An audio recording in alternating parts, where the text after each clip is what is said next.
Palworld is just taking the world by storm. The game has boomed in the news. I mean, you've probably seen it everywhere, and it's done nothing but move to the top charts on Steam, Xbox Game Pass, just crushing records from all the previous games that were on there. I downloaded this one on Game Pass, and I was able to get in way more hours than I expected to out of it. I wanted to first preface the video with the Pokemon comparisons. I'm not going to crap on the game and make a direct comparison to Pokemon. Can Game Freak learn some things from this game and improve on their series? Yeah, but honestly, comparing it to just a traditional Pokemon game is honestly just unfair to the whole game itself, because I mean, right away you're going to see that it's a lot more than just a Pokemon clone. Think the Arc series, Valheim, Breath of the Wild, and Pokemon all combined. I'm also a huge Pokemon fan who's played all the games, I collect the cards, and I still play Pokemon Go, so I'll be bringing a little bit of that perspective just kind of at the end of the video, but again, I don't want it to focus on that. The overall point of this impression video is to answer the question, is Palworld fun? And if so, what's so fun about it? What could be better? I haven't beat it, nowhere near it, so there's no official review out, but I did want to get these impressions. Before I start, if you're new, consider subscribing to the channel for more content. My focus is game reviews, previews like this video, tip videos, and gaming news. Hit the sub button, help me hit my goal of 500 subscribers. So Palworld dropped a trailer I think a year or two ago, and immediately they memed it as Pokemon with guns.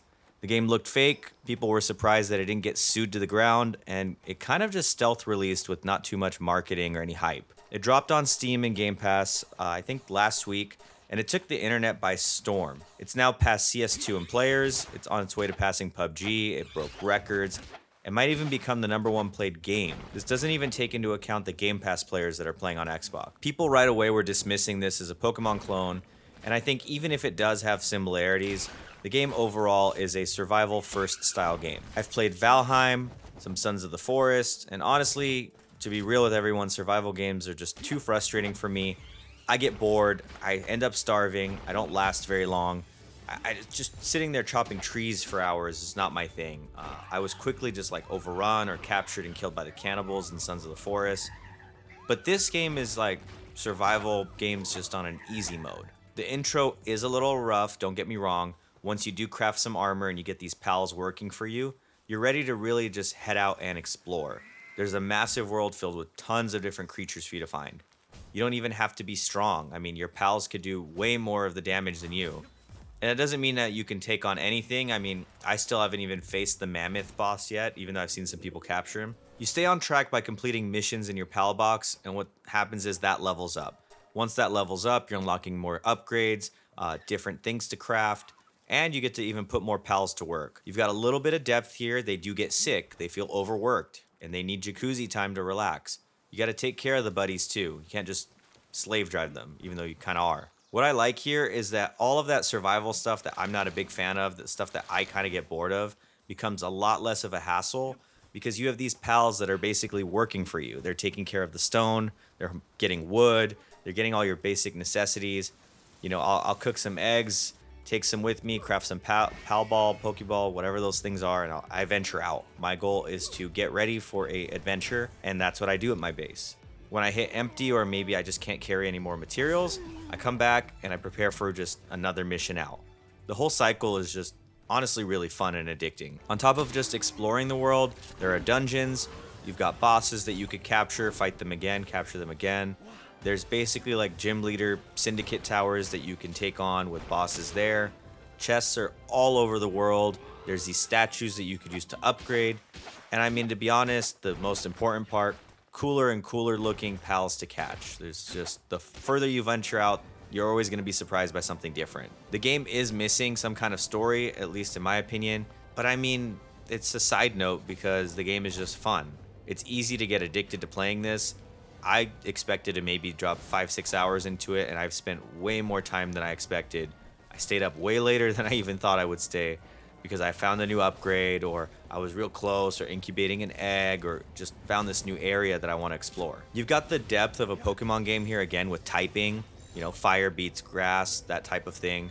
Weaknesses are there, highly effective is even used in the game. You've got shinies that are basically just rip-offs from the game. They're bigger, I haven't found one yet, but they make noise and sparkle just like shinies in Pokemon. The sounds in the gameplay in my opinion, feels more ripped out of Breath of the Wild. You've got gliding, climbing, the stamina bar.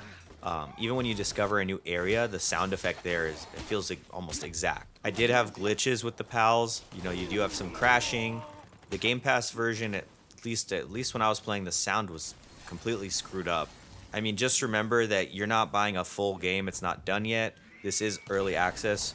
And so far, I mean, as long as the devs are taking the money they're making here and they're going to improve the game, which they've already put a roadmap out, this can really just get even better than it already is. As of me filming this, they dropped a roadmap, they've got improvements, and we're just going to have to wait and see how it goes. It's not to say that there isn't jank, though, because, I mean, there really is. And like I said, I played on Game Pass. I had weird sound bugs, controls didn't show when I plugged in a controller. The pals honestly just suck at maneuvering the base. You have to really just put things close to them, like boxes and things like that, just to avoid them standing around and not doing anything. Sometimes when I'm crafting, I'm not able to place something in a spot, but randomly it'll just allow me to. It's just honestly not as polished as I'd like, but again, $30 game, and there's just a lot of depth in other places that I mentioned. What's crazy here is that despite all of this negativity, I mean, all of these shortcomings, the game is just fun as fuck. I can't knock it there. It is fun. Everything about this shouldn't work, but it really somehow does. It's not a game of the year type of game. Don't mistake the hype that you're seeing online. And I mean, don't come in expecting a game with an engaging story or dialogue or amazing graphics. The graphics are better than Pokemon games, yeah, but still not amazing by any point. The PAL cries that you hear all over the place, like the meowing, was getting on my nerves really fast. And it's not a 10 when it comes to base building. It's not a 10 in battling. It's not a 10 in crafting. But I think the game is just fun. And that's where I want to sum things up for everyone. Palworld, in my opinion, is great and addicting. I think whether or not, you have Game Pass, it's probably worth just a subscription alone to just try it out, even if survival's not your thing. The automation that I got with the pals made it a lot easier to get past all of the survival aspect. Collecting the pals, riding them, I mean, using them as flamethrowers. It's all so corny, but it's like a fun corny. Pals, in my opinion here, back to the Pokemon comparison I said I would barely do, is basically what the Pokemon anime at least showed. I mean, the Geodudes worked in the mines, right? And I mean, I haven't even finished exploring the map, and I'm almost level 30, and I just feel like there's so much more to discover. If you've got the time, give the game a shot. I'll have a review as soon as I beat it. So far, I really think this is worth trying out. If you made it this far, appreciate you watching the video. Hit the like button if you liked it. Help us out with a subscription. Get us to our goal of 500 subscribers. And I'll see you all in the next video. I'll probably be doing a Palworld tip style video just for some early game stuff for people that might be there. I've learned some things when it comes to bases, different pals to use, some cool things I wanted to drop, and then eventually get the review out on this one. So I'll see you all in the next one. Thank you.